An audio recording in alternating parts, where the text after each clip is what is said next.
I remember the first time the lights went out in the trench. Not because of the darkness, but because something moved in it. We were nearly 7 miles beneath the surface, inside a research platform built to outlast storms, pressure, and human sanity. Down there, sound doesn't travel like it should, and shadows don't belong to what you think they do. The station manual said there were 11 rules every engineer had to follow to stay alive, but no one ever told me why they existed. Just that breaking them meant the ocean noticed you. I learned that the hard way, the night I stayed too long fixing the lights. When I first read Rule 1, never fix the lights alone, I thought it was a safety thing. Down here, in the Mariana Trench, everything is a safety thing. Oxygen levels, hull pressure, and the way your voice sounds different when you talk inside a metal coffin, pressed by 7 miles of water. I didn't think much of it when Chief Ramos handed me the laminated rule sheet. He just said, "Follow them, no questions," and went back to checking the oxygen monitors. I laughed and told him I'd managed a dozen rigs before, but he didn't laugh back. He just looked at me, the way people do when they've already seen something they can't unsee. The station wasn't big. 6 compartments, 1 control deck, and a long maintenance corridor lined with dull yellow lights. Those lights were our only comfort, because if one went out, it left a darkness that swallowed everything. We were told it was the water pressure or the plankton clouds that made shadows shift like that, but even the scientists stopped saying that after a while. When the first light flickered, everyone glanced up, and no one spoke. It was like the walls themselves were holding their breath. I remember thinking it was just faulty wiring, maybe salt water creeping into the cables again. But the silence that followed, the stillness, made it feel like the ocean itself was listening. That night, Ramos told me not to bother fixing it until morning. "It's close to curfew," he said, his voice echoing faintly through the corridor, "and you're not going out there alone." I shrugged it off. I'd been alone underwater 100 times before. I'd patched leaks, fixed oxygen lines, and welded hull plates with nothing but a headlamp and a prayer. But this place was different. Even the hum of the generators felt uneasy, like they were trying to warn me. The other engineers were asleep, and I figured I'd finish it quick before anyone noticed. I grabbed my toolkit, zipped my suit, and told the intercom I was heading out to Section C. No one replied. The corridor to Section C was colder than it should have been. The deeper you go, the more you learn to feel temperature through your bones, and that cold felt wrong, not natural, not mechanical. I moved carefully, watching my reflection twist in the viewport glass. Every few feet, I saw movement, slow, like a current, but there shouldn't have been any. When I reached the broken light, it wasn't dead. It was dimming, flickering like something was moving between it and me. My hands hesitated near the switch. I told myself the wiring was corroded. That's all. I unscrewed the casing, and the light died completely. In that instant, everything went quiet. I know what silence sounds like down there, the kind that crushes your eardrums and makes your heart sound too loud in your chest. But this was different. This silence felt full, as if something else was in it, waiting. I shone my flashlight ahead, and the beam cut through floating dust, or what I thought was dust, until it started to move against the light. I froze. It wasn't drifting like debris. It was pulling itself closer. I stepped back, and my boot hit the metal grating louder than I expected. The floating mass stopped, suspended midair in the glow, and then, as if realizing I had seen it, it vanished into the dark. I wanted to believe it was a trick of the light. I really did. My radio crackled then, faint and distorted. A voice whispered my name. I thought it was Ramos at first, checking on me, but the voice wasn't right. It had a delay, like an echo underwater. "Don't move," it said. I froze again, breathing slow. The line hissed, and the voice repeated, "Don't move." I asked who it was, but only static answered. My flashlight flickered once, then twice. The hum of the other lights returned faintly behind me, and in that dim glow, I saw something at the far end of the corridor. It was standing where the light ended, too tall, too still, its outline distorted by the glass between us. My brain told me it was a shadow. My gut told me it wasn't. I backed away, my boots scraping softly. Every step I took, the thing didn't move, but the lights between us began to die, one after another, like it was following the dark. I remembered Ramos's warning, the laminated sheet, and the rule I'd laughed at earlier: never fix the lights alone. I whispered it to myself, hoping the sound of my own voice would make me feel less stupid, less scared. I should have turned back, but the toolbox was open, wires exposed, and something in me wanted to finish the job. Maybe pride, maybe fear of looking foolish. When I crouched to close it, I heard a sound from behind the glass, slow, deliberate movement, like someone dragging their hand across metal. The last working light above me dimmed to a dull orange. I looked up, and my reflection in the glass didn't move the same way I did. It tilted its head slightly slower, like it was studying me. My stomach dropped. I stepped forward to check if it was a trick of the glass curvature, but when I blinked, the reflection smiled. It was the faintest curl of the lips, but I saw it, and when the lights finally went out, I didn't wait to see what came next. I ran. I didn't look back. I didn't grab my tools, and I didn't stop until I reached the hatch. When I sealed it shut, the whole corridor behind me shuddered like something heavy had brushed against the outer wall. When Ramos found me later, I was sitting on the floor, shaking. He didn't ask what happened. He just looked at me and said quietly, "You went alone, didn't you?" I nodded, unable to speak. He sighed, turned off his radio, and locked the maintenance corridor for the rest of the night. Before he walked away, he said something I'll never forget: "It doesn't like being watched while it moves." I never asked what it was, but from that night on, whenever a light flickered in the trench, no one volunteered to fix it. When I first saw Rule 2, keep the cameras facing outward at all times, I thought it was a redundant line thrown in by overcautious supervisors. Cameras were our lifeline down there. They faced the abyss, watched for pressure shifts, and tracked any movement outside the hull. But after what I saw near Section C, that rule started to feel heavier. Ramos handed me the morning checklist and said I was assigned to visual maintenance, meaning I'd spend my shift watching feeds that almost never changed. I joked that it was the easiest job in the world. He didn't smile. He just said, "Make sure they stay pointed outward. Don't touch the angles." Then he walked off without another word. I sat alone in the control room, surrounded by humming monitors showing live feeds of the surrounding trench. The cameras weren't perfect. Salt and darkness made everything look like rippling static. Sometimes a light from the substation would flicker on one screen, then vanish in another, as if the ocean bent light in ways we couldn't understand. I adjusted the gain on one feed and caught something odd, a faint circular mark on the glass of camera 3. At first, I thought it was a reflection from my own console, but when I leaned closer, the mark moved, slowly spiraling, like a handprint being drawn from the outside. My stomach tightened. I blinked, and it was gone. The rule sheet sat beside me, edges curled from humidity. I glanced at it again, my finger resting over the second line: keep the cameras facing outward at all times. I wondered why such a simple instruction needed to exist at all. What would happen if one of them turned inward? My curiosity grew with every passing minute, and the silence in the control room made my thoughts louder. I checked the live feed again, scrolling through each camera one by one. On screen 7, the view was slightly off, tilted upward, not outward. The ocean floor wasn't visible, just an endless dark void. I assumed a current had shifted it, so I keyed into the mechanical arm controls and prepared to realign the lens. The console blinked a warning: manual override required, remote adjustment disabled. That had never happened before. I radioed Ramos to ask for permission to fix it manually, but all I got was static and a faint echo of my own voice bouncing back. I hesitated, listening closely. The echo repeated, just a fraction delayed, but it wasn't saying the same words anymore. It whispered, "Don't." My skin crawled, and I turned the dial off immediately.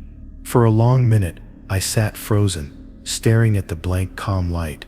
Then, against every better instinct, I grabbed my tool belt and headed for the observation corridor. The walkway leading to camera 7 was narrow, the kind of passage that amplifies every sound your boots make. Condensation dripped from the pipes overhead, each droplet sharp in the silence. The outer window panes looked black from here, their glass thicker than my hand, separating me from a crushing eternity. As I moved closer to the viewport where the camera arm extended, the faint red maintenance light illuminated the steel plating like blood seeping through fabric. I found the rotation control panel and knelt to check the manual locks. One was disengaged. That shouldn't have been possible. I gripped the lever, ready to realign the camera, but paused when I saw the reflection of my helmet on the glass. At first, it was normal, just my face shield glowing faintly in the red light. Then another reflection appeared beside it, smaller, closer, breathing fog against the inner surface of the viewport. My chest went tight. I turned my head, expecting to see someone behind me, but there was nothing.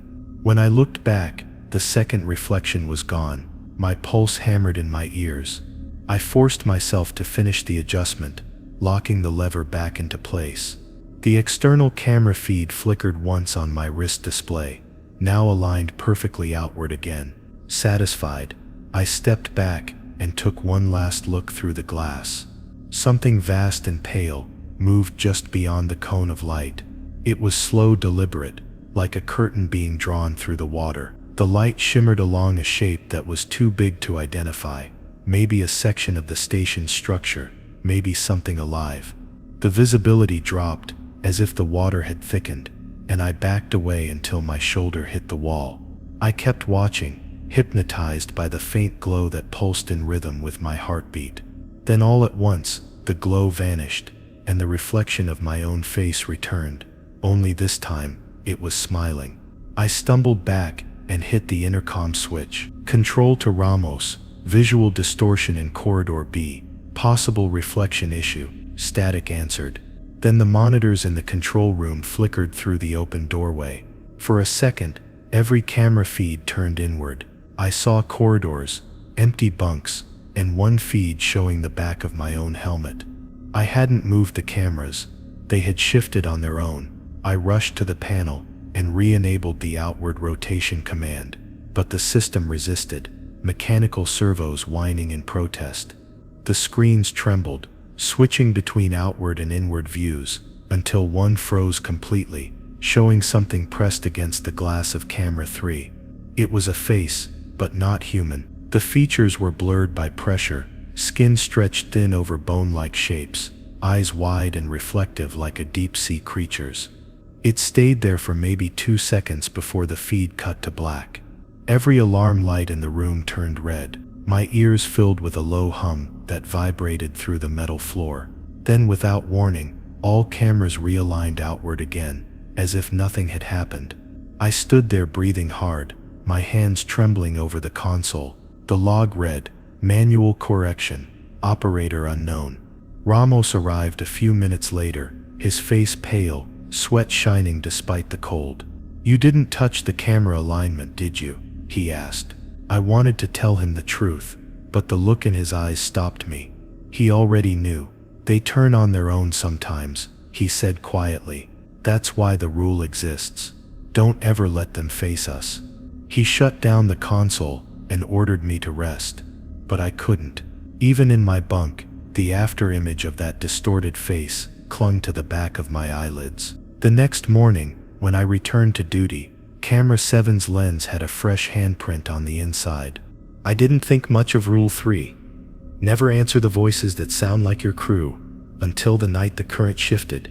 Down in the trench, the water doesn't move the way it does near the surface. It creeps. When it changes direction, it feels like the entire ocean turns its head toward you. That was what happened as I checked the secondary conduits. The flow reversed, and the cables trembled like something breathing against them. The comm line crackled in my helmet, a soft, hesitant whisper that carried my name. At first, I thought it was Davis up in control, but when I looked at the monitor feed, his channel was silent. "The deeper you stay, the more your mind bends around routine. We keep repeating tasks to remind ourselves what's real. I remember thinking that if I could just finish the diagnostics before my oxygen cycle reset, I'd be fine. The whisper came again, clearer this time, the same familiar voice asking for help. The part that froze me wasn't the plea itself. It was the small pause afterward, like whoever or whatever had spoken was waiting for my answer. The handbook said it plainly, right under the emergency procedures. Never answer the voices that sound like your crew. It doesn't explain why. None of the rules ever do. I tried to ignore it and focused on the readouts. Counting the blinking lights. There's comfort in numbers. They don't lie. Still, every few seconds, that voice slipped through the static, softer, almost apologetic now, saying it was cold. My fingers hovered over the comm switch. Instinct fighting protocol. The pressure gauge hissed as if warning me. I remembered the last time we'd ignored a rule. The flooded corridor, the missing technician, and I forced my hand down. The ocean outside the viewport was pure black, but I swear I saw a faint shimmer, like movement just beyond the beam. By the time I returned to the hub, the station felt different. Air circulation seemed slower. The hum of the generators lower, as if muffled by something thick and heavy pressing from outside. Sato was waiting at the hatch, her eyes reflecting the emergency lights. She asked if I'd heard anything unusual. I lied and said no. Her expression told me she didn't believe me, but she didn't push. She only reminded me that the voices sometimes start after long exposure, that the trench isn't empty, no matter what our instruments claim. Later during the maintenance log, Davis finally spoke through comms. His voice sounded normal, tired. He'd been topside, recalibrating the sonar. That confirmed what I already suspected. The whisper wasn't him. I noted the anomaly in the system report, keeping the language clinical, possible interference, auditory distortion, unverified source.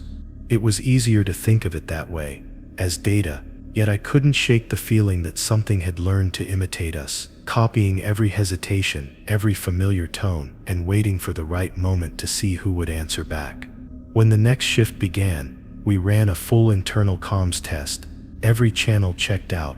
The problem wasn't the equipment. Sato suggested maybe the trench itself echoed our voices. The walls here are uneven, basalt ridges that can bend sound. Still, echoes don't call you by name. The captain ordered a lockdown on non-essential transmissions. Only critical communication allowed. The station went quiet, unnervingly quiet. Silence in the deep isn't peaceful. It feels like anticipation. Around 0300 hours, the lights dimmed briefly, and I woke to the faintest knock against the hull. Not a rhythm, just a single deliberate sound.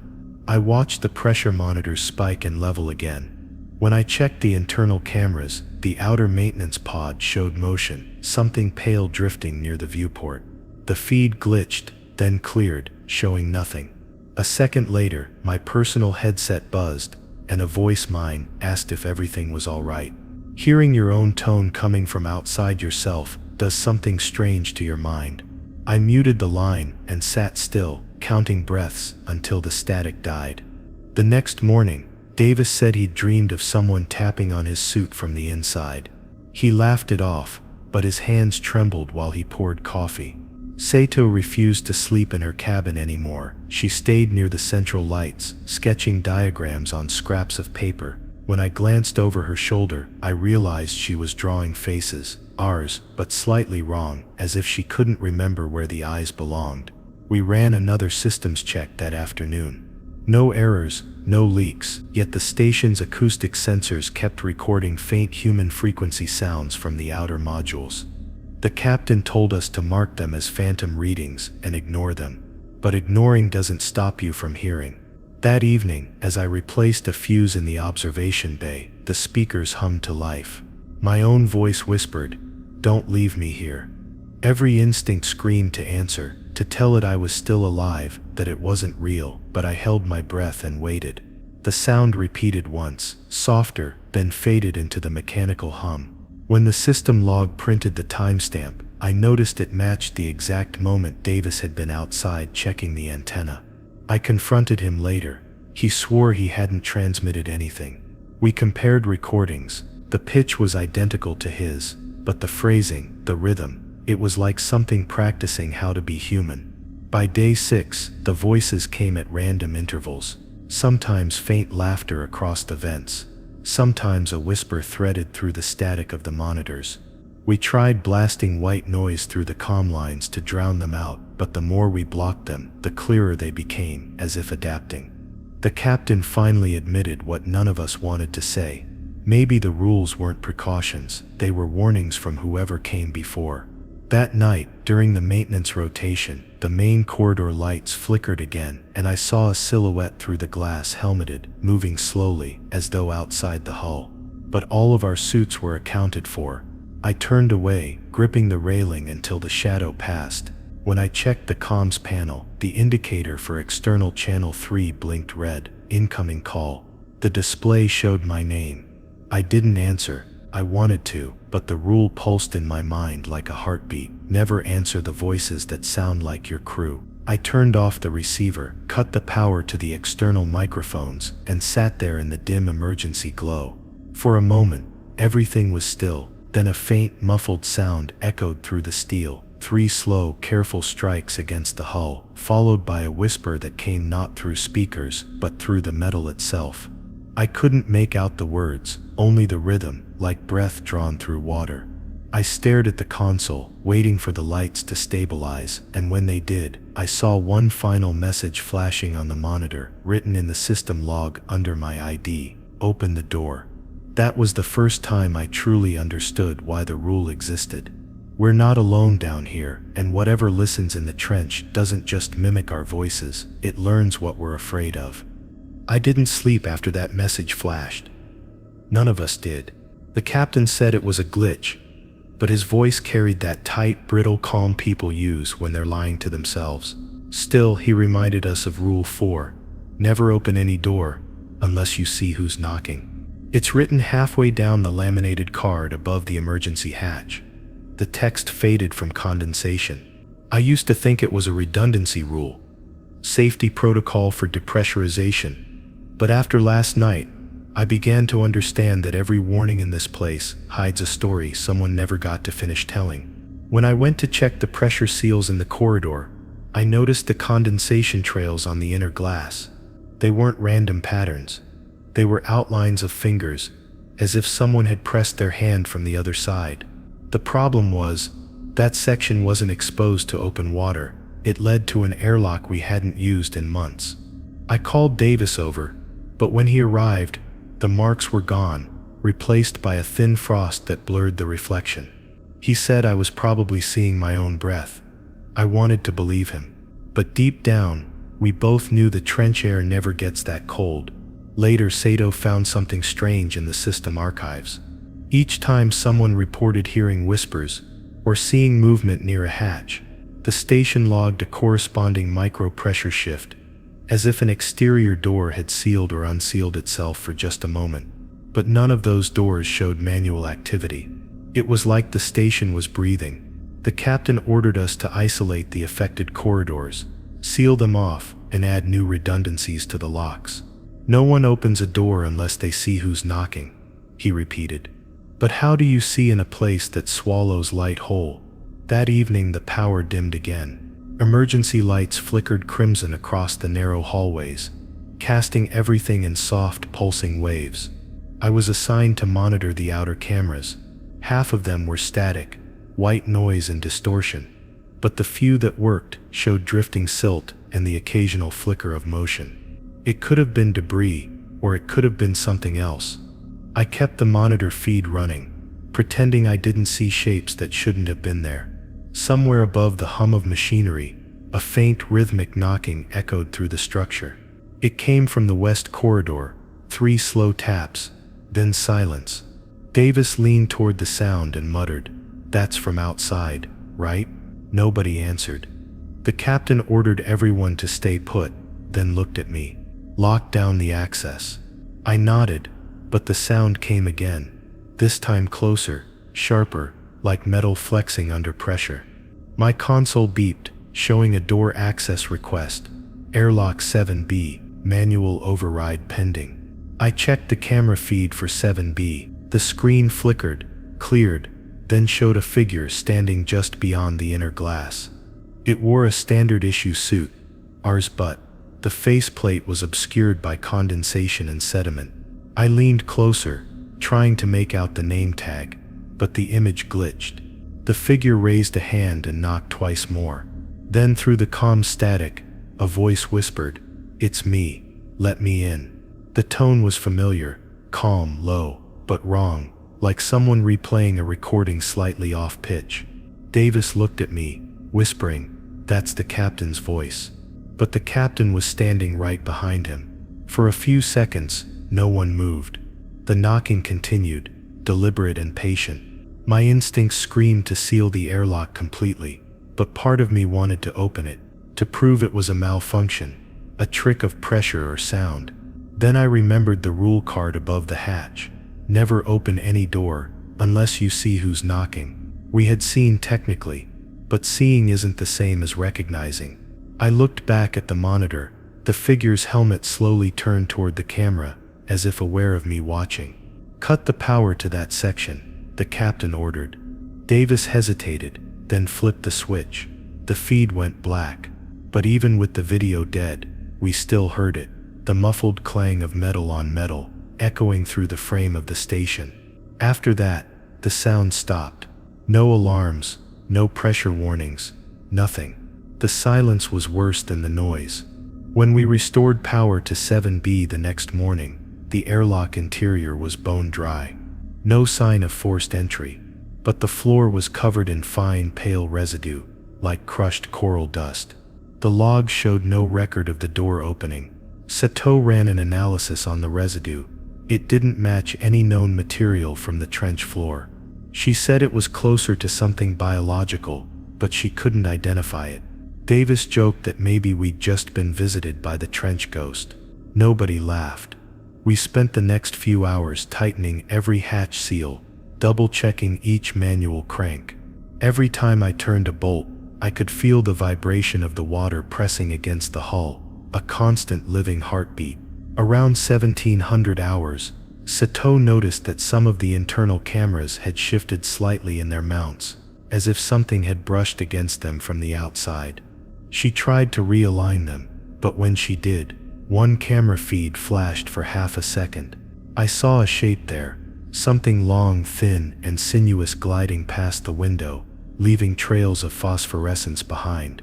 That night, Davis swore he saw movement outside his cabin door, a shadow that paused, then slid away as soon as he looked directly at it. We all heard soft impacts echoing through the metal, sometimes near, sometimes far. Each one came in a different rhythm, never repeating. The captain called an emergency briefing. His face looked older in the red light. "Whatever's outside, it knows we're listening," he said quietly. "Stick to the rules. Don't engage. Don't answer. Don't open." Hours later, I was alone in the maintenance bay, checking the light panels. The corridor beyond was dark, save for a single blinking red diode. Then came the sound again. 3 deliberate knocks, closer than before. I froze, my breath fogging the inside of my visor. "Davis?" I whispered, even though I knew he was asleep, 2 sections away. No response. The intercom clicked once. Dead. I turned toward the inner door, and for just a moment, I saw a shadow move behind the frosted glass, the faint outline of a hand pressing against it from the other side. I should have called the captain. I should have sealed the door, but instead, I stood there, unable to move, watching that print fade, as if it had been made from mist. When I finally stepped forward, I noticed something written in the condensation. "Still here." My chest tightened. I backed away, but as I did, the letters began to blur, and the light flickered. The airlock control panel blinked again, showing an open request, "Manual override pending." I didn't touch it. I couldn't. The last thing I saw before killing the power was the faint reflection of my own helmet on the glass, except it wasn't aligned with me. It was tilted, watching from just the wrong angle, as though something on the other side had learned my shape, and was waiting for me to forget the rule. That's when I understood the rule's real meaning. It wasn't about confirming identity. It was about making sure whatever stood outside wasn't pretending to be someone it thought you'd trust. And down here, the trench has a long memory of the voices and faces it's claimed before. I stared at that reflection far longer than I should have. The glass shimmered faintly, the edges trembling as though the station itself was breathing through the walls.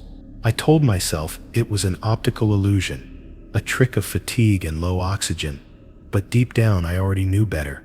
Rule 5: never trust reflections. When the lights flicker had always seemed more like superstition than safety instruction, until now. The engineers before us joked it meant not to over-polish the control panels, because shiny metal plays tricks on the eyes. But the old-timers never joked when the lights began to dim. When I finally left the corridor, the hum of the machinery followed me like a low chant. The captain was in the control room, muttering over a diagnostic screen filled with red bars. The backup generator had started fluctuating again. He asked if I'd noticed anything unusual near the maintenance bay. I said nothing. Sato sat nearby, drawing something on the back of an old report sheet.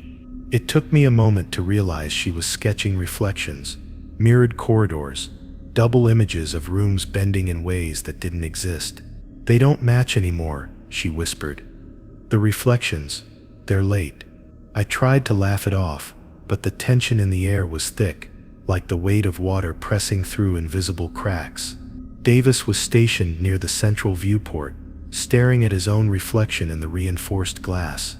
"It's breathing," he said softly. "Watch." I told him to stop talking nonsense, but when I looked closer, I saw it too. His reflection lagged by half a second, like a delayed transmission. When he exhaled, the mirrored image kept staring for a fraction longer before following suit. It was subtle, but once you noticed it, you couldn't unsee it. The captain ordered us to avoid all reflective surfaces until the system stabilized. Easier said than done. Down here, everything reflects something. The screens, the helmets, even the glass on the pressure gauges. I found myself covering dials with cloth just to keep from glancing at them. The light flicker became more frequent as the hours passed, each surge accompanied by a faint distortion in the air, like heat shimmer underwater. During one of those flickers, I caught a glimpse of movement in the reflection of my console, something standing behind me that wasn't there when I turned around. I stopped checking the screens altogether after that. Sato rigged a temporary shield over the control panels, a dull metal plating to reduce reflections. The captain approved it, though I could tell he was losing patience with our unease. "Focus on measurable data," he kept saying. "Ignore the rest."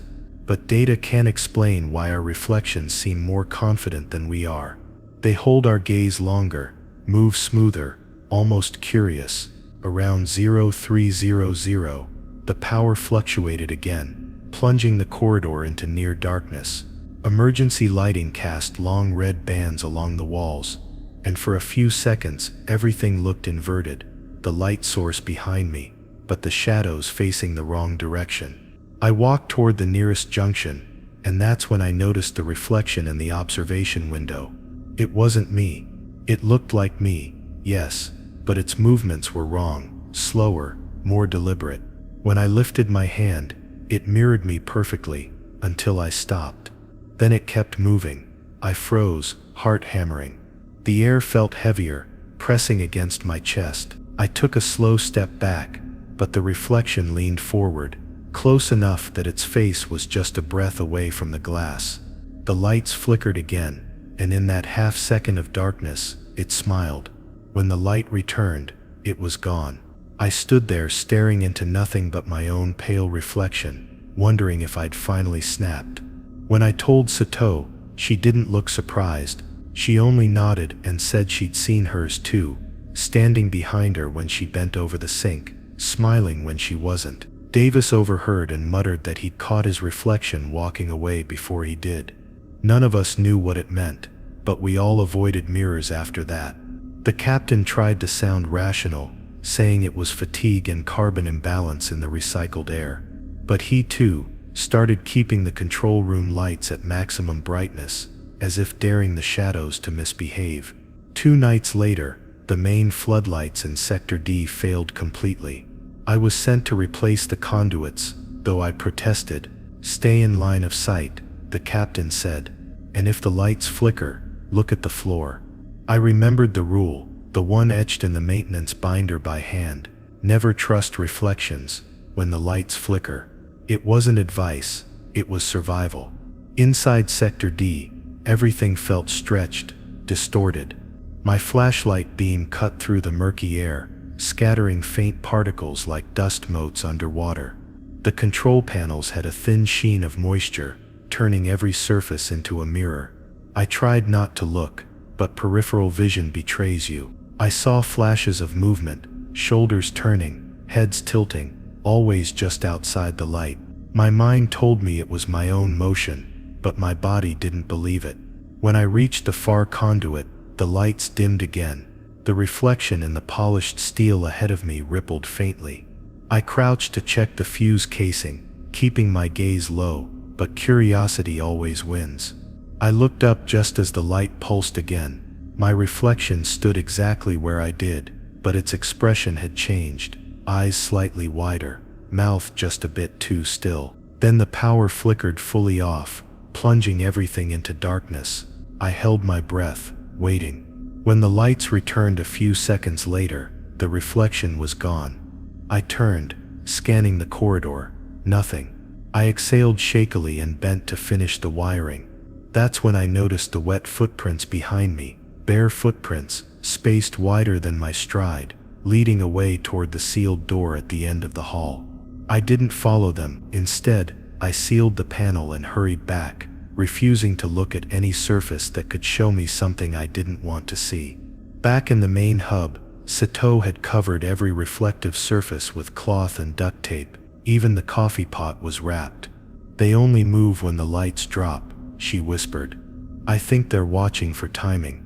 Davis sat in the corner, pale, staring at his visor. The outer layer of glass was fogged, but faintly, I saw movement within it, like a reflection breathing from inside. I wanted to reach out, to clear it, but I stopped myself.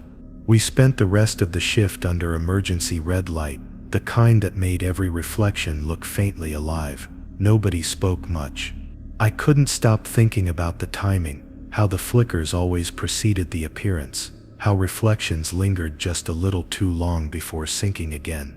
Maybe the trench wasn't just observing us, maybe it was learning the rhythm of our movements, waiting for the perfect alignment to step through. That thought has stayed with me ever since. I don't know whether the reflections are echoes, memories, or something that crawled up from the pressure below. All I know is that whenever the lights stutter, I look down, count to 10, and remind myself not to meet my own eyes, because once you do, it might not be you staring back anymore. And sometimes, in the brief silence after the lights steady, I swear I can hear a faint tapping, like fingers brushing the inside of the glass, testing which side they belong on. The first time I fully understood Rule 6, never go outside without a tether, I had already been in the trench for nearly 3 weeks. The routine is supposed to make you numb to fear. Monitor the cameras, check the lights, verify airlocks. But out here, monotony doesn't kill you. It's the distractions that do. That morning, we were assigned to check the outer conduits, a task that always makes you feel small, as if the station itself is reminding you how alone you really are. The pressure outside the hull isn't just physical, it weighs on your mind, filling every thought with doubt. I clipped the tether to my harness and ran through the checklist in my head. Oxygen levels, stable, communications, clear, tools, secured. My helmet lights cut through the inky water, creating cones of pale illumination that barely reached the hull. Normally, the outer lights would help, but a technical glitch had left half the station in darkness. Even tethered, you feel like you're suspended in nothing. As I moved along the corridor to the airlock, I noticed the faint shimmer of particulate suspended in the water, drifting like microscopic stars. But the glow also revealed shapes I didn't want to see, reflections, distortions, movements in the shadows that shouldn't have been there. Sato had already gone ahead on the second tether line, scanning the conduit panel while Davis monitored the cameras. I called out, but my voice echoed strangely, almost underwater, as if the trench itself were warping the sound. I reminded myself of Rule 6, gripping the tether, refusing to step past the boundary without proper security. The hatch doors were old, their seals tested 1,000 times, yet even this simple safety measure felt fragile. The water outside seemed to pulse with the rhythm of the station's lights, a silent heartbeat that reminded me we were just visitors in its domain. Halfway through the inspection, I noticed that Sato's tether line had started to sway without explanation. There's nothing in the water that should move it like that. I called her name, but the response was delayed, distorted. Her line continued its subtle motion, like a living thing trying to pull her away. My chest tightened. The longer you stare into the trench, the more your mind tries to fill in blanks. I imagined currents strong enough to sweep a person into the void, but the water was still. Only the tethers betrayed movement. Davis's voice crackled in the calm, "Keep your tether taut, I don't like that line swinging." I adjusted mine, tensioning the cord, but I couldn't shake the sense that something out there was waiting for the perfect moment to test the rule. Outside, in the shadows beyond the cones of light, I thought I saw a pale shape slip by the conduit, just a blur against the hull. I blinked, and it vanished. Still, the tether pulsed subtly under my fingers, as if responding to a weight I couldn't see. The hatch at the far end required manual operation, and I remembered the warning etched on the edge of the control panel. Never disengage the lock, unless your tether is clipped at both ends. I did as instructed, hearing the faint hum of the outer hull stabilizing as the airlock began to cycle. Sato signaled that the panel was clear. Her tether glinted in the dim light, like a safety line guiding me back to certainty. Still, the sense of something pressing against the hull persisted. Even from inside, the trench seems to move differently, bending and folding around you, testing whether you respect its rules. As I entered the open bay, the lights flickered, just enough to make shadows twist unnaturally. I remembered Rule 6 again, forcing myself to remain clipped in at all times. The trench is deceptive. It doesn't crush you immediately. It makes you forget, tempts you with glimpses of safety, then waits for a single lapse in attention. I adjusted my grip, feeling the tether vibrate with a subtle tension. A slight tug, gentle but insistent, reminded me that gravity in the abyss is nothing compared to what can happen when you step outside the rules. The inspection took hours. Every movement was slow, deliberate. Every adjustment to the conduit panels was methodical. Each time the lights flickered, I made sure not to look at the reflections on my visor or the hull. At one point, I heard a faint whisper, almost indistinguishable from the usual calm static, but I ignored it, tethered taut, eyes forward. The crew had warned me that once the trench teaches you a pattern, it repeats it, and you risk reacting instinctively to false cues. That lesson alone was enough to keep my hands steady. Toward the end of the cycle, Davis called out, "Check the alignment near the secondary junction." I moved toward it cautiously. The water outside seemed almost to recoil, like it didn't want us near that particular section of the hull. My tether vibrated again, subtle enough to pass for mechanical oscillation, but unmistakable once you know the sensation. I gripped the cord, resisting the urge to reach out blindly, and finished the inspection. No one spoke, even breathing felt loud in my helmet. Returning to the airlock, I felt relief, but it was tempered by knowledge. We survived because the tethers held, because we followed Rule 6, because curiosity was restrained. The hatch sealed behind me, but the tension didn't leave. Even in the lit corridor of the station, I could feel the trench pressing against the walls, patient, waiting.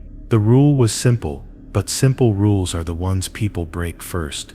Later, when we logged the inspection, I noted every anomaly, the movement of the tethers, the flickers of light, the whispers in the static. Nothing was conclusive, yet the captain read over the report, nodded, and reminded us once again, never leave the hull without a tether. He didn't explain why, but after weeks in the trench, I didn't need him to. Rules exist not because the danger is obvious, but because it is patient and quiet, learning, waiting for the first lapse. That night, as I lay in my bunk, the tug of the tether was still fresh in my mind. The echo of the abyss in the walls of the station was louder than ever.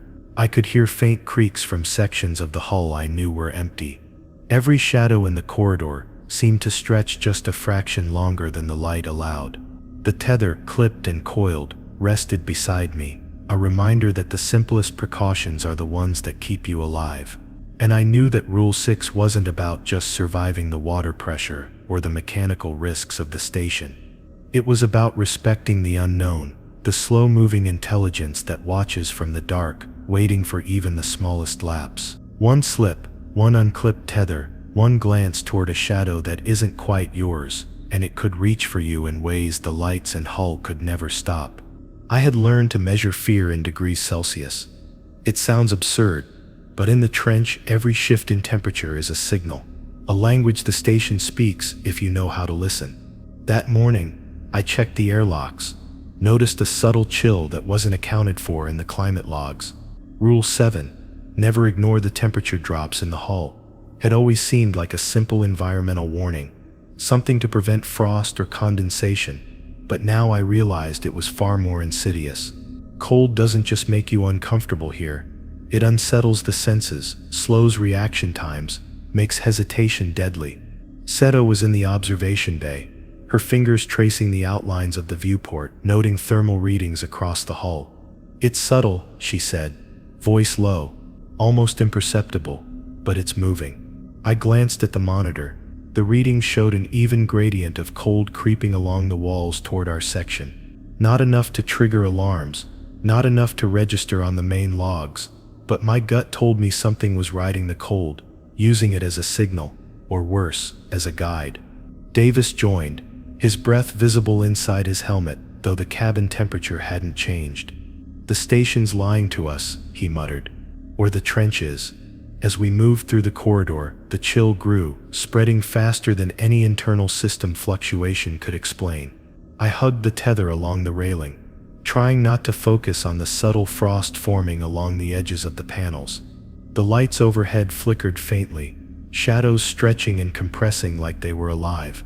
Every instinct screamed for us to ignore it, to act like the temperature changes were minor, but the rule echoed in my mind.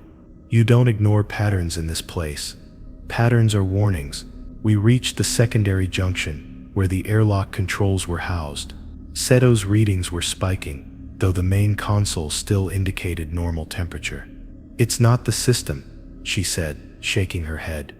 "It's something else, outside maybe, or moving through the walls." Her voice trembled just slightly, a rare break in her calm demeanor. I gripped my tether and scanned the panels, noting every subtle movement in the reflection of my visor. The cold seemed to curl into the metal, pooling near the edges of the hatches, almost like liquid ice spreading across the hull.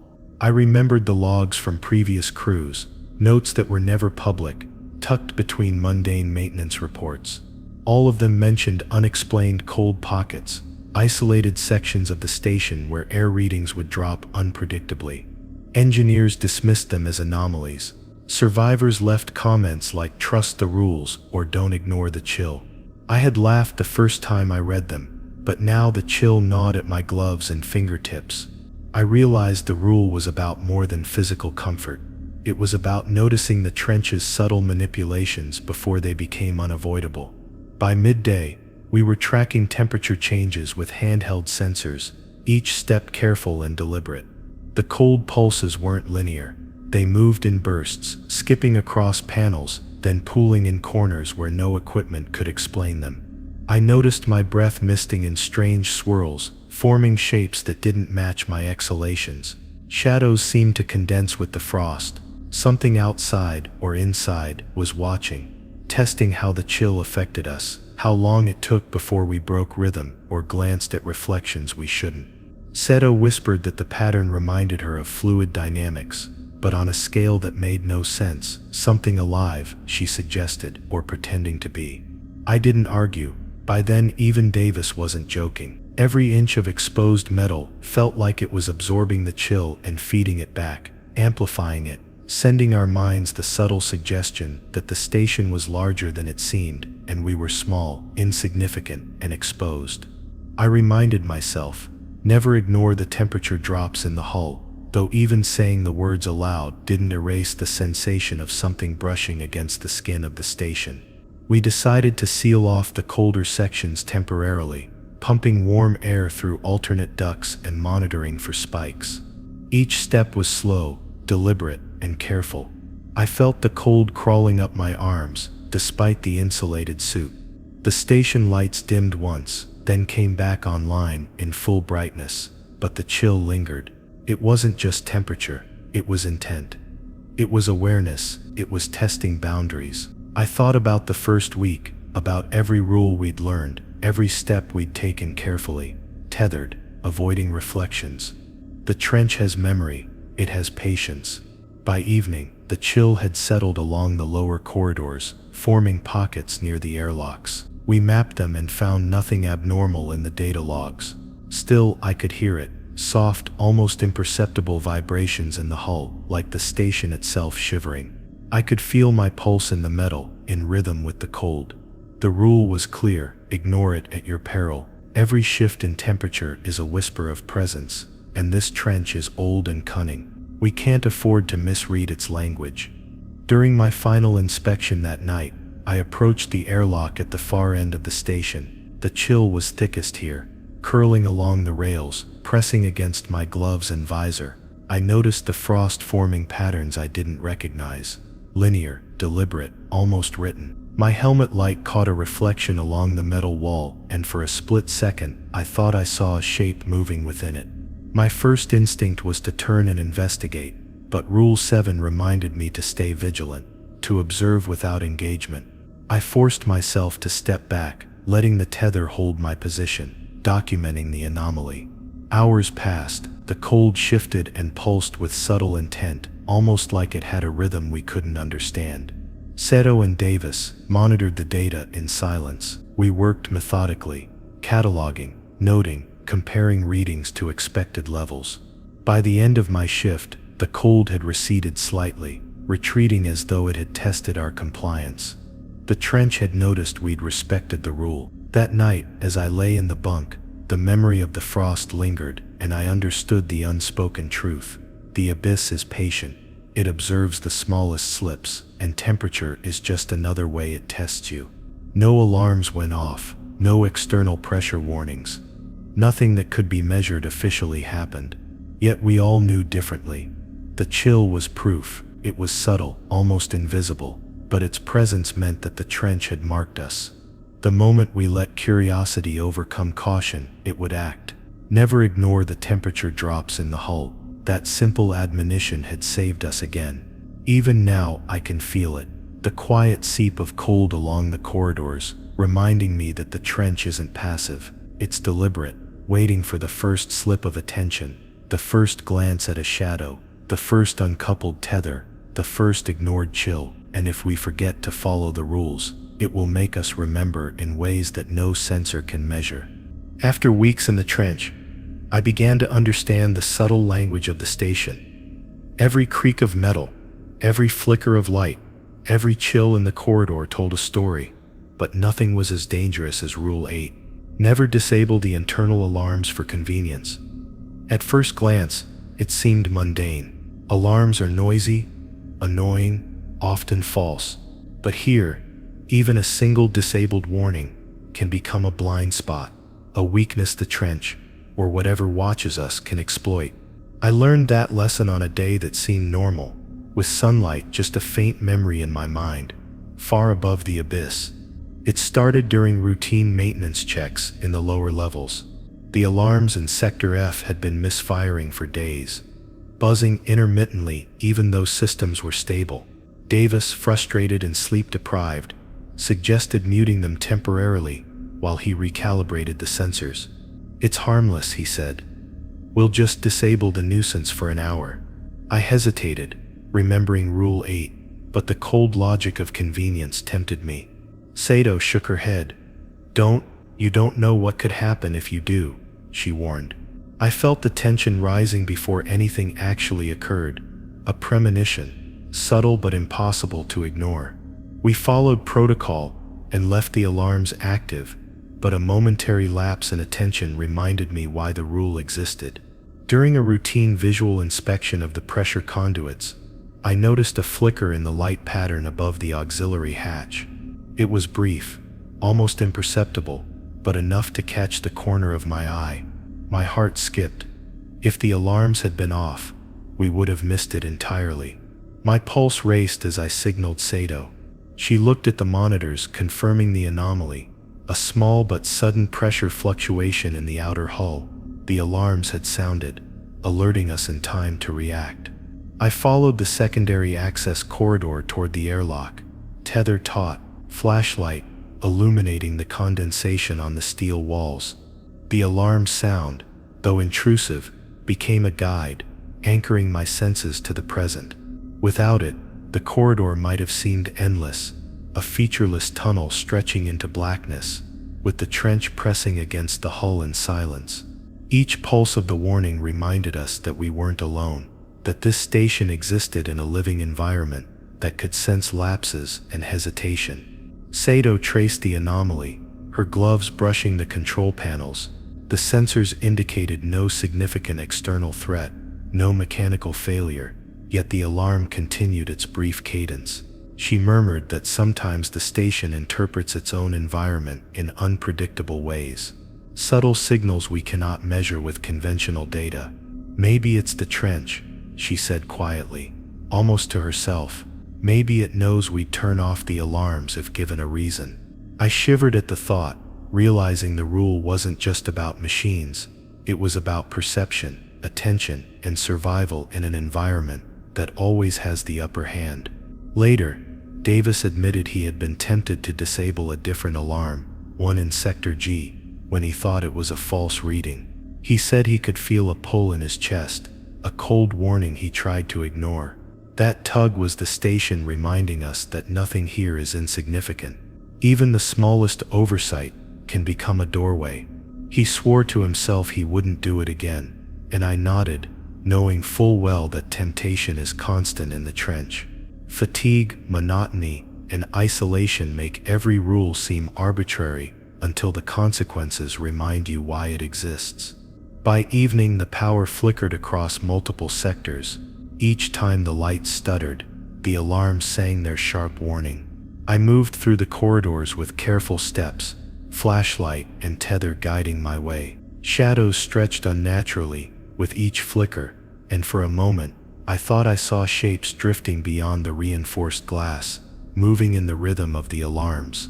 My mind raced, trying to process if I was seeing reflections of myself or something else entirely. The rule echoed in my thoughts: never disable the internal alarms for convenience. The whispers in the station made that principle vivid and personal.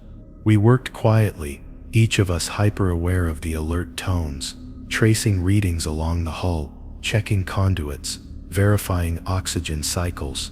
It became a ritual, almost meditative, but tense, like walking on a wire above a dark abyss. The alarms kept us tethered not only physically, but mentally, reminding us that neglect could be fatal. Each alarm carried a history, a warning coded into the station by engineers long gone, a reminder that safety is measured in attentiveness, not luck. Around 0300, the main hatch in Sector 8 began cycling oddly. The sensors showed no external interference, but the alarms blared with urgency. My flashlight revealed frost along the edges of the doorframe, a thin shimmer that seemed almost deliberate. Sato's readings spiked simultaneously. "It's testing us," she whispered. "It wants us to ignore the alarms, to see if we trust convenience over caution." I gripped my tether and advanced slowly, guided by the alarm's pulses, feeling the hull tremble faintly under the trench's immense pressure. I reached the hatch and manually verified all connections. The panel lights blinked in rhythm with the alarm, a steady cadence, reassuring yet unnerving. We were safe for now, but the implication was clear. The rule was a lifeline. Without the alarms, there would have been no signal, no guide, no warning, just silence. The silence would have been deafening, and in that vacuum, the trench's awareness could have taken its first step. Later that night, when I lay in my bunk, I thought about how the alarms are more than just tools. They are the station's voice, a guardian, a reminder of every previous crew who respected the rules and survived. They keep us alert, prevent complacency, and enforce vigilance. The trench waits for hesitation, for disregard, for the temptation to turn off what seems bothersome. Once you ignore it, there is no second chance. By the time I fell asleep, I understood that Rule 8 was less about sound and more about attention. The abyss doesn't always strike visibly.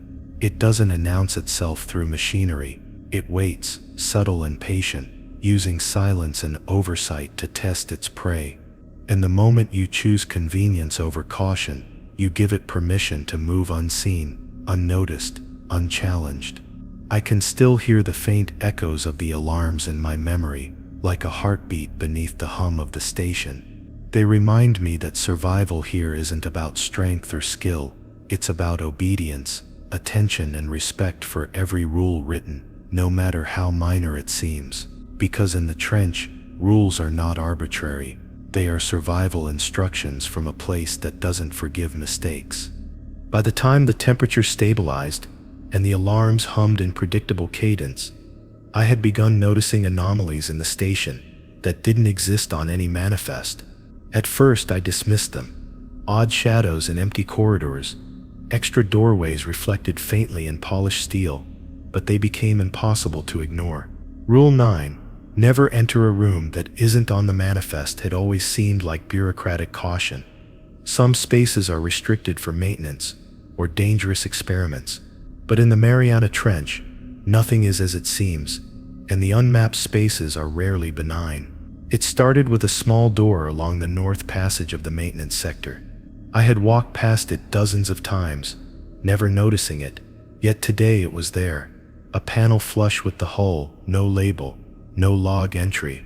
My first instinct was to report it, but the captain had reminded us to avoid anomalies until checked remotely.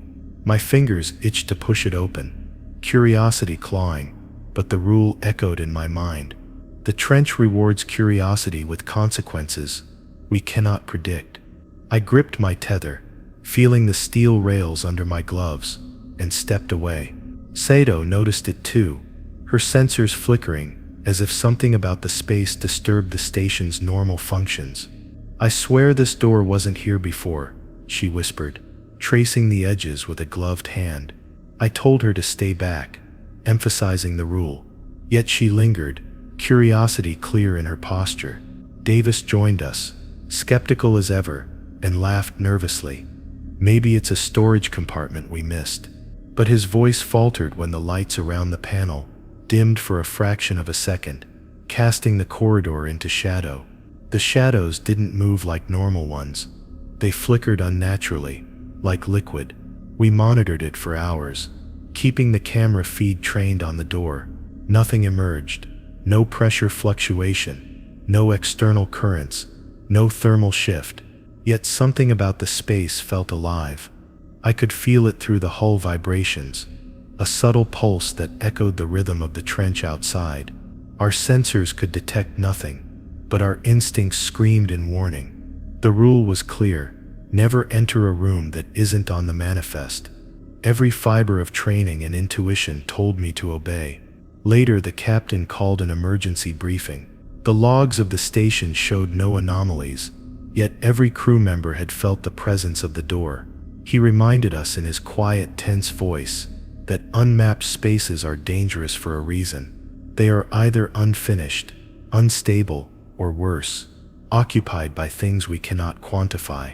I remembered previous whispers among old crew members about phantom compartments, appearing randomly, consuming equipment, leaving no trace. None of it was officially recorded, but the rule persisted because people who ignored it rarely returned to tell the tale. That night, I patrolled the corridor alone, tether clipped, flashlight cutting through the dim, pulsing light. The door seemed to hum faintly, as though sensing my proximity. I could see slight distortions along the edges, subtle waves in the reflection of the hull. The rule repeated in my mind: never enter a room that isn't on the manifest. I kept my hand away from the handle, forcing myself to step back, reminding myself that even a single lapse could turn curiosity into a trap. The next morning, Sato approached me with sensor data she had recorded overnight. The door's panel temperature fluctuated in ways that no other station section did. Thermal imaging indicated a faint energy source behind it, not large enough to be life support, not consistent with the hull or machinery. "It's not supposed to be possible," she said. "Whatever's behind there is something else." My stomach tightened.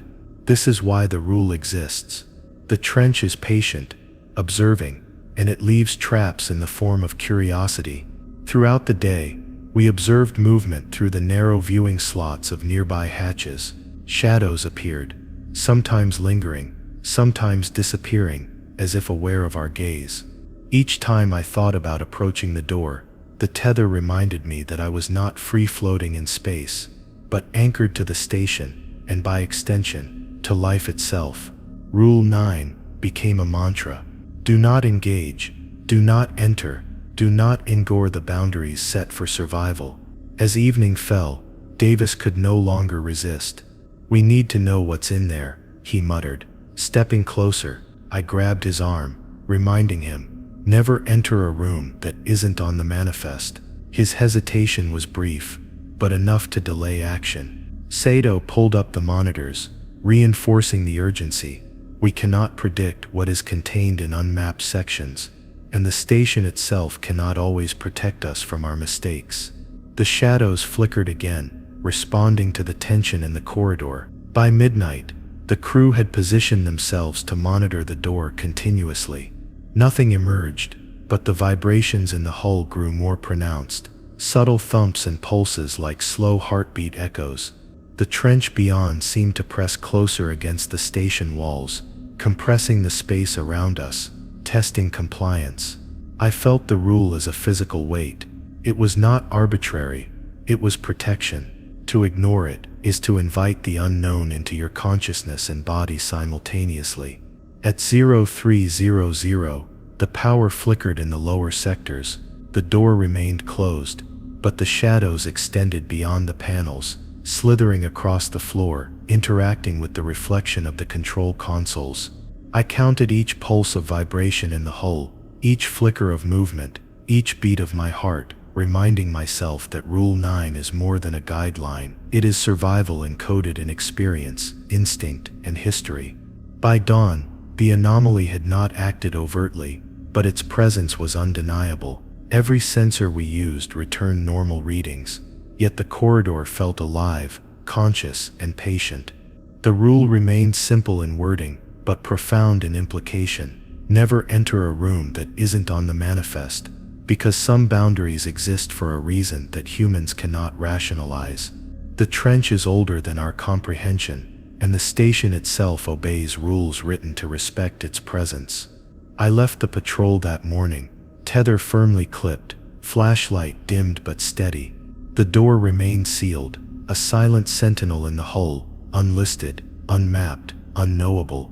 The crew avoided it entirely, eyes flicking nervously along the corridor, shadows stretching unnaturally in the low red light. Even Davis, the skeptic, refrained from touching the handle, muttering the rule under his breath as though repeating a prayer. That day, I understood that rules in this place are not suggestions. They are the collective memory of every crew that has come before, lessons encoded in simple sentences that preserve life against the patient intelligence of the trench. Rule 9: never enter a room that isn't on the manifest, isn't bureaucratic, it's survival, and sometimes, just waiting, watching, and obeying is the only way to ensure another sunrise in the abyss. By the time I realized the trench had learned our patterns, it was already too late to consider complacency. Every rule we had learned, tethering, temperature awareness, alarms, manifest restrictions, had prepared us for what came next. Rule 10: never silence the depth sensors, had always seemed like basic operational advice, something to prevent sensor overload or false readings. But after weeks at the bottom of the Mariana Trench, I understood its true weight. The sensors are the station's eyes into the abyss. To silence them is to blind yourself to a consciousness older than humanity. It began when Davis suggested recalibrating the depth sensors during a lull in activity. "They're jittering a little," he said, giving too many false alarms. I felt a cold prickle down my spine. The thought of turning them off, even briefly, was reckless. Sato and I exchanged a glance, and I reminded him, "Never silence the depth sensors." He hesitated, fingers hovering over the override keys, but finally backed down. That momentary hesitation was enough to make me aware of how dangerous small lapses could be. The trench itself seemed to respond immediately to our indecision. The pressure readings in the outer hull fluctuated in tiny, deliberate pulses. Nothing catastrophic occurred, but the water around the station's exterior vibrated subtly, like a slow drumbeat. My gloves tingled as the hull's metal seemed to hum, a resonance that synced eerily with the fluctuations. I realized then that the sensors don't just report, they communicate. They sense the station's behavior and the crew's attention, creating a feedback loop we could not see. Later, Sato noticed a section of the hull outside the eastern viewport behaving oddly. The water shimmered with distorted reflections, and the pressure readings spiked for a brief second, too subtle for the main logs to register. "It's reacting," she whispered, her voice trembling. "It knows if we're ignoring the data." My heart sank. The rule was not about numbers on a screen. It was about vigilance, awareness, and respect for forces that could exploit our ignorance in a heartbeat. Throughout the shift, I monitored the sensors obsessively, refusing to look away. The data streams danced and pulsed as if alive, subtle shifts that could easily be mistaken for electrical noise. But in my gut, I knew they weren't. The trench was communicating through them, a slow and patient test of whether we could maintain focus under monotony and fear. Each fluctuation, each faint ripple, demanded attention. I could feel it, pressing against my consciousness, like the weight of the ocean itself. At 0300, the station experienced a minor electrical surge. Lights flickered, alarms pinged, and shadows stretched unnaturally along the corridors. I glanced at the depth sensors. One line had briefly gone offline for a fraction of a second. My stomach tightened. I realized how close we had been to a lapse. Even the smallest silence in those sensors gives the trench opportunity. Even a momentary blind spot could allow something to move where we cannot see. Davis finally admitted that he had been tempted to silence a single sensor to reduce the alerts. The confession made my pulse race. "It was just one line," he said. "It seemed harmless." I shook my head. In this environment, nothing is harmless. One sensor line offline, one slight misreading, one ignored fluctuation, and the trench could take its first silent step into the station. Obedience to the rules is the only shield between routine and catastrophe. By morning, the pulse in the hull had lessened, and the shadows retreated, but the lesson remained. The trench's intelligence is not aggressive in a human sense. It is patient, deliberate, waiting for carelessness to provide an opening. The depth sensors are not instruments, they are sentinels, translating the silent language of the abyss into information we can comprehend. Ignore them, silence them, and you lose more than data, you lose awareness. Later that day, while inspecting the secondary conduit in Sector D, I noticed a faint shimmer along the reinforced glass. The water outside was perfectly still, yet the sensors indicated tiny localized pressure fluctuations along the hull. The reflection in my visor seemed to pulse in sync with the readings. I realized that the trench communicates not just through movement, but through subtle shifts that can manipulate perception. Silence the sensors, and the station itself becomes deaf, blind, and vulnerable. The captain reiterated the rule during the evening briefing. "Every sensor is your line of sight," he said, voice low. "They are not optional, they are survival." Sato and I nodded, understanding that the simplest rules often carry the heaviest weight. The trench does not forgive negligence. Its pressure is patient, but persistent. Each rule, tether, reflections, alarms, manifests, temperature, culminates in this one. Depth sensors are the final guardians before exposure. By the end of my shift, I remained glued to the console, monitoring every line of data, every fluctuation, every pulse. The shadows outside the viewport seemed to respect the sensors, moving only when the data allowed them to remain unseen. Every adjustment I made was slow, deliberate, a negotiation with the environment around us. I felt the station's metal hum beneath my gloves, resonating with the rhythm of the abyss. The trench was alive in ways we could only perceive indirectly, and the sensors were our only interface. That night, lying in my bunk, I realized that Rule 10 is more than procedural. It is about awareness, vigilance, and respect. Silencing a sensor is not a convenience. It is a lapse in perception that the trench can exploit. Its intelligence is slow, patient, and meticulous. The abyss waits, always, for the first unnoticed movement, the first ignored fluctuation, the first disabled alarm, or the first silenced sensor. In the Mariana Trench, compliance isn't optional, it is survival. Even now, I can feel it. The pressure, the subtle hum in the hull, the reminders of all the sensors active around me. They guide, warn, and protect. Every rule is a thread in the fragile web of survival, and never silence the depth sensors has become the backbone of our awareness. Ignore it, and the trench doesn't just wait, it watches, it learns, and it prepares. After everything we had endured, the tethering, the chilling corridors, the alarms, the unmapped doors, and the depth sensors, I finally understood Rule 11, never look directly into the shadows. It sounds almost absurd on paper, childish even, but down here, in the Mariana Trench, shadows are not mere absence of light. They are deliberate, intelligent, and patient. They stretch, twist, and move along the hull, carrying weight and intent. And for the first time, I realized that every preceding rule was preparing us for this one. That evening, the station's lights flickered in the usual rhythm, but the reflections along the reinforced glass were wrong. Not in pattern, not in size, not in color, but in intent.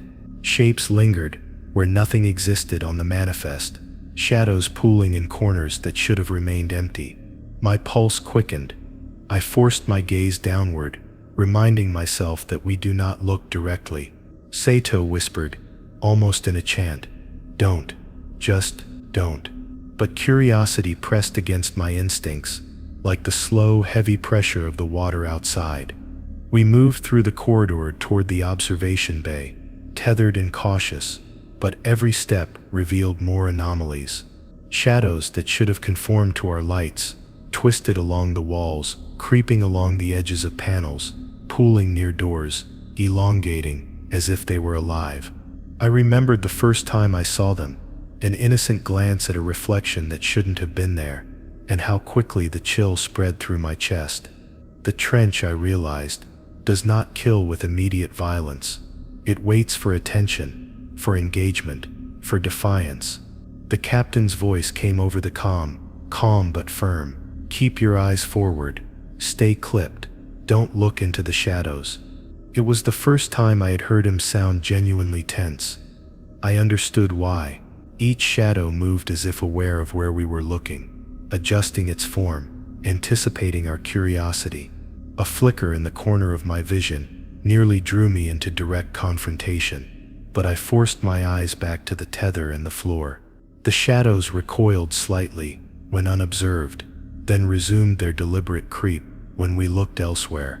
It was a test, and we were learning slowly how patient the abyss can be.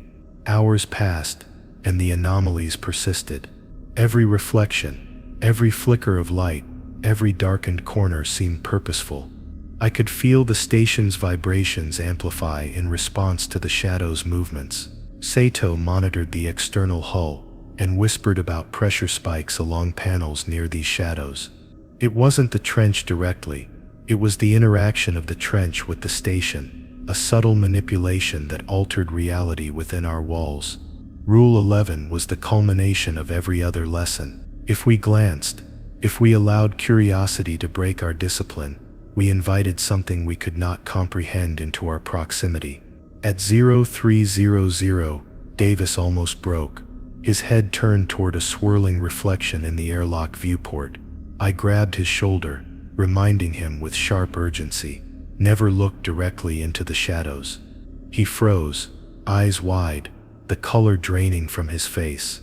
Even without contact, I felt the pressure of the shadows pressing in, reacting to his almost transgression. The station hummed beneath my gloves, the vibrations almost sentient, reinforcing the rule we had ignored so often in thought, but never in practice. We retreated to the central observation bay, tethered and vigilant. Every shadow along the corridors outside seemed to pulsate rhythmically, almost in response to our anxiety. The lights flickered in patterns that made the reflections dance across our visors. I reminded myself constantly of the previous rules: tethers, temperature, alarms, depth sensors, manifest adherence, all of which funneled into this one final precaution. The trench has memory, it has patience, and the shadows are its long fingers, testing, probing, inviting mistakes. The night stretched endlessly. Each time I risked even a peripheral glance, I felt the faint tug of attention, a mental prod from the dark. Shadows stretched further, and for a moment, I feared that Davis might glance directly. Sato's hand found his arm, steadying him, whispering the rule like a prayer. The patience of the trench became almost tangible. It did not strike. It did not move with overt aggression. It waited for the smallest error, the briefest curiosity, the fraction of a second, when our gaze betrayed caution. By dawn, we had made a routine of moving along corridors with strict protocol. I kept my eyes fixed forward, tether taut, flashlight illuminating only the necessary path. Shadows lingered at the periphery, stretching and twisting, never breaking the rules themselves, only testing ours. The trench is old, intelligent, and observant, and the shadows are its medium.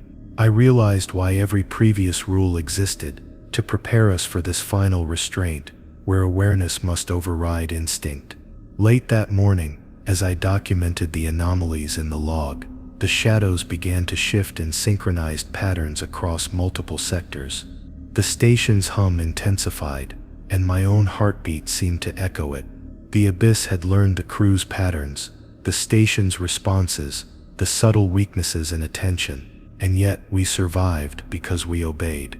Each previous rule funneled into the discipline required by Rule 11. To look directly is to risk comprehension of forces beyond our ability to understand, a test no human should pass unprepared.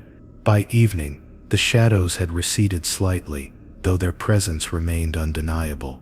They lingered in corners, pooled in reflections, stretched along the hull, all in silent observation. I sat in the observation bay, tether clipped, flashlight dimmed, and understood the full scope of the rule.